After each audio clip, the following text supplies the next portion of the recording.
मुझे आज भी उस स्टिकर की आवाज याद है। एक मेटेलिक हम स्टेडी और हिप्नोटिक मेरे ऑफिस में गूंजती हुई, जैसे खुद वॉल स्ट्रीट की हार्ट बीट हो। हर क्लैक में कुछ छुपा होता था। ग्रीड, फियर, होप और डेस्पिरेशन। आदमी की लैंग्वेज नंबर्स में ट्रांसलेट होकर। ज्यादातर लोगों के लिए वो सिर्फ नॉइस था, लेकिन मेरे लिए वो बोलता था। वो मुझे स्टोरीज सुनाता था, और उन स्टोरीज के अंदर एक सिग्नल छुपा होता था। रिदम का एक छोटा सा शिफ्ट जो बता देता था कि टाइड अब पलटने वाला है, कि क्राउड की मैडनेस अब अपने ही वेट से गिरने वाली है। आज इसे तुम ट्रेंड रिवर्सल कहते हो। मैं इसे कहता था पिवटल पॉइंट। वो पल जब मार्केट, जो असल में ह्यूमन इमोशन का एक बड़ा बीस्ट है, एक सेकंड के लिए हेजिटेट करता है। जब मैंने पहली बार इसे सच में पहचाना, तब मैं काफी यंग था। मैं फॉर्च्यून बना भी चुका था और खो भी चुका था। लेकिन पेशेंस अभी नहीं सीखी थी। मार्केट इम्पेशेंस को किसी भी वाइस से ज्यादा बेरहमी से पनिश करता है, और मेरे अंदर इम्पेशेंस भरपूर थी।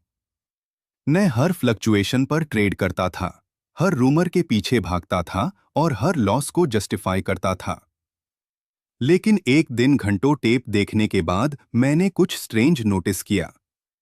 मार्केट कई दिनों से लगातार ऊपर जा रहा था, रिलेंटलेसली। लेकिन उस आफ्टरनून उसके टोन में कुछ बदल गया। वॉल्यूम वही था, एंथुसियाज्म भी वही, लेकिन मूवमेंट में कन्विक्शन नहीं था। प्राइसेस ऊपर जा रहे थे, हाँ, लेकिन पहले जैसी ताकत के साथ नहीं। टेप ने हेजिटेट किया। वो टायर्ड लगा। यह पहली बार था जब मैंने मार्केट को विस्पर करते सुना। अधिकतर ट्रेडर्स सिर्फ प्राइसेस देखते हैं, लेकिन बहुत कम लोग उन्हें फील करते हैं। यही फर्क है।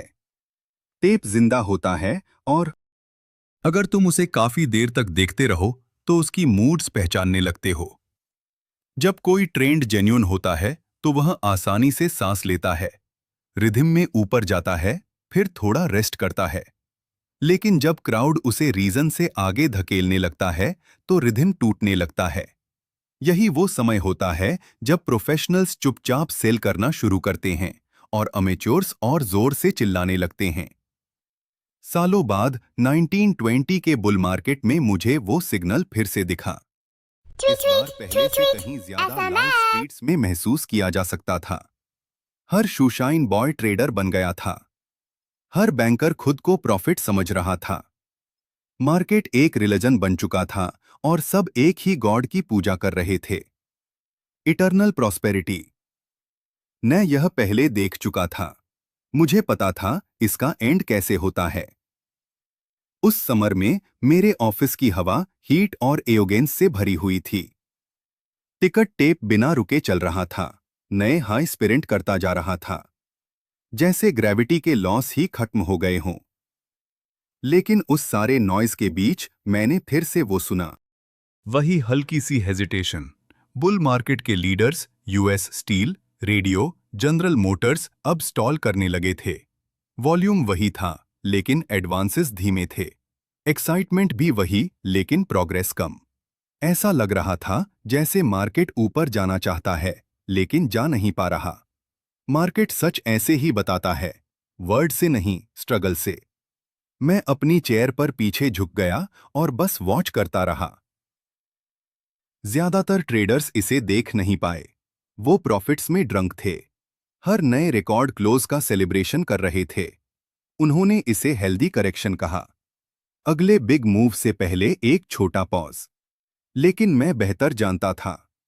मैं उस हेजिटेशन को पहचानना सीख चुका था, जो यूफोरिया के एंड की निशानी होती है। मार्केट इसलिए नहीं गिरता कि बायरर्स खत्म हो जाते हैं।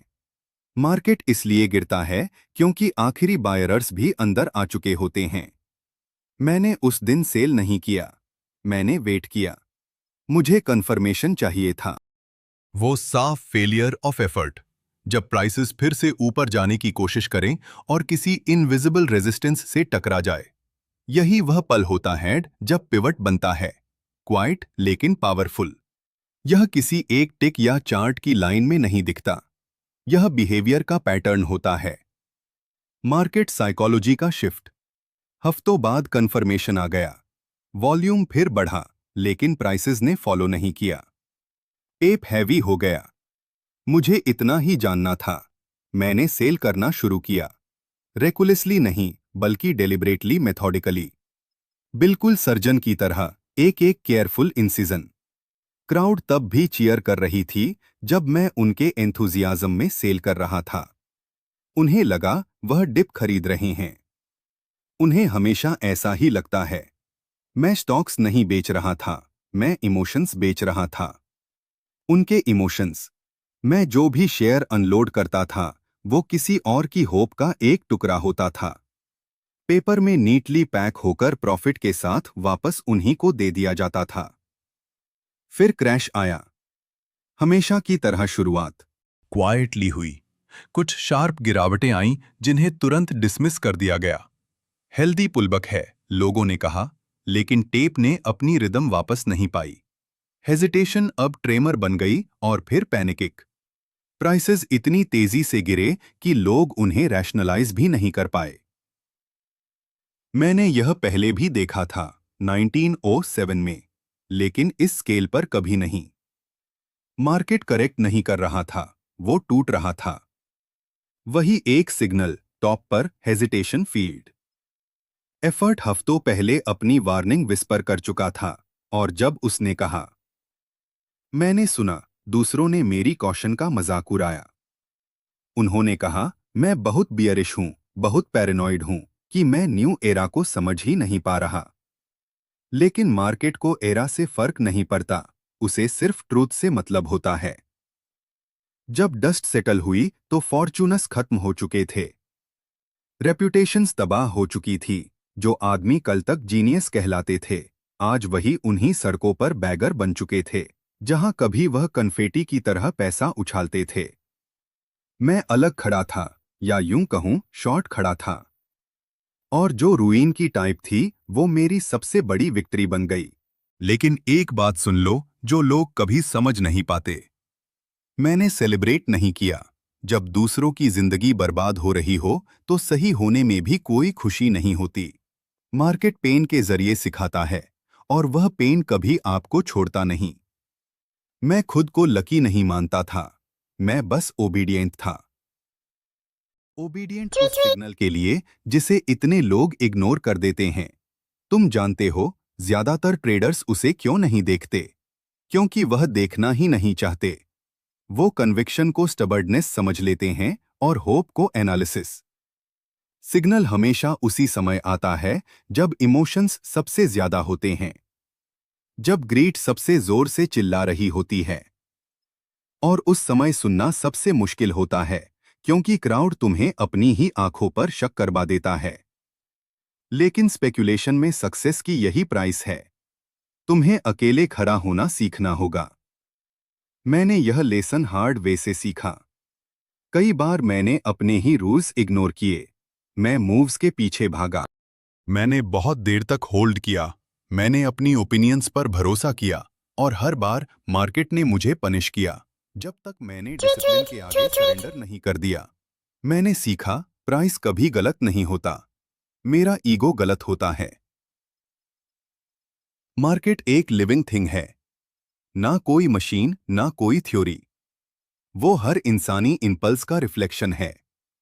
वो ड्रीम्स पर उठता है और डिसपॉइंटमेंट पर गिरता है। अगर तुम उसे काफी समय तक स्टडी करो तो समझ जाओगे, हर चार्ट डेटा का, हर बार ह्यूमन नेचर का पोर्ट्रेट है जो बार बार रिपीट होता है। इसीलिए वही सिग्नल आज भी काम करता है जो मेरे समय में करता था, क्योंकि ह्यूमन नेचर बदला नहीं है।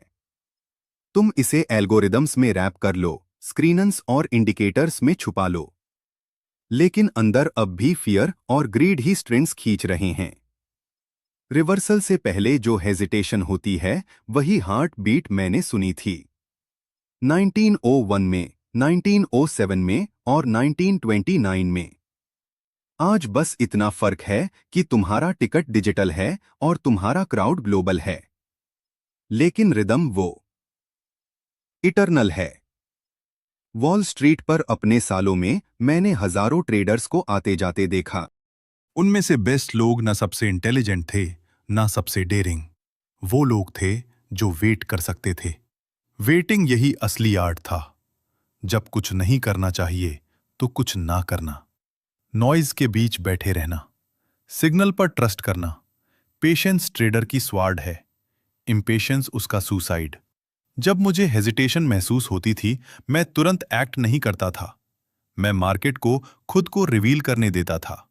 मैं देखता था कि वो कैसे लिमिट्स टेस्ट करता है, कैसे फेक स्ट्रेंथ दिखाता है, कैसे उन लोगों को डिसीव करता है जो मानना चाहते हैं। पिवट कभी साफ साफ नहीं आता। वो टीज करता है, टेम्पेट करता है और तुम्हारे नर्व को टेस्ट करता है। लेकिन जब तुम उसे काफी बार देख लेते हो तो उसका चेहरा पहचान लेते हो। एग्जॉशन, इमबैलेंस और होप से डाउट की तरफ शिफ्ट। और एक बार देख लेने के बाद तुम उसे कभी अनसी नहीं कर सकते। इस नॉलेज में एक अजीब सी लोनलीनेस होती है। जब तुम क्राउड के इमोशंस को मैप की तरह पढ़ सकते हो तो तुम उसका हिस्सा नहीं रहते, तुम ऑब्जर्वर बन जाते हो।